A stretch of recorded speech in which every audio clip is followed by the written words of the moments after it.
Il est des moments où une nation doit s'arrêter. Regarder la réalité en face et se poser sans complaisance et au-delà des appartenances politiques une question simple. Où allons-nous? Monsieur Félix Tshisekedi, qu'est-ce que les Congolais vous ont fait pour réduire la nation déjà sinistrée en dépotoir de la politique d'immigration et sécuritaire américaine? Aujourd'hui, je prends la parole parce qu'une orientation grave engage l'avenir de notre pays. L'accueil sur notre sol de personnes n'ayant aucun lien avec la RDC, expulsées par les États-Unis dans le cadre d'un accord que personne ne connaît entre notre gouvernement et celui des États-Unis d'Amérique.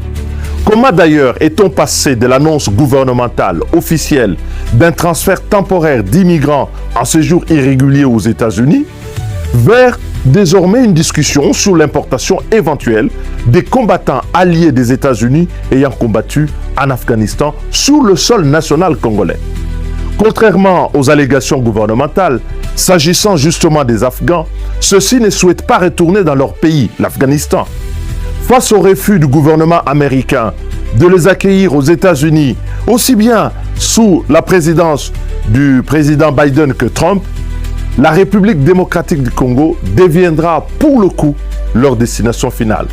Monsieur le Président de la République, d'où tirez-vous l'assurance avec votre Premier ministre ainsi que votre gouvernement que les hommes que les États-Unis, avec la toute puissance de leurs agences, le FBI, la CIA et leur armée, les Marines, le GIs et leurs multiples forces spéciales, refusent d'accueillir sur le sol américain pour des raisons de menace à leur sécurité nationale?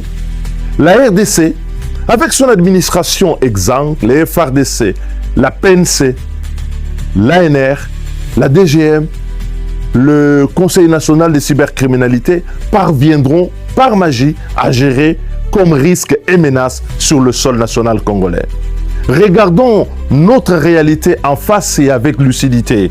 Madame la Première ministre, la solidarité ne se décrète pas sur un plateau de télévision au détriment de la souveraineté et de l'indépendance nationale. À l'Est, la guerre continue de tuer. Notre armée, les FARDC sont en peine. Des millions de Congolais sont déplacés, privés de protection, privés de dignité.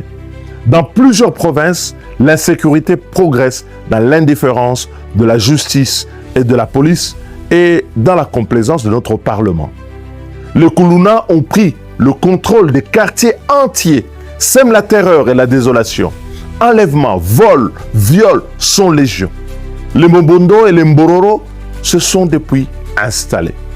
Des groupes terroristes étrangers comme l'ADF écument des régions entières dans l'est de notre pays, du Nord Kivu à la province orientale, sans oublier l'Ituri. Qu'avez-vous aliéné à ce point aux États-Unis, M. Tshisekedi, pour que tout cela ne suffise pas à vous dire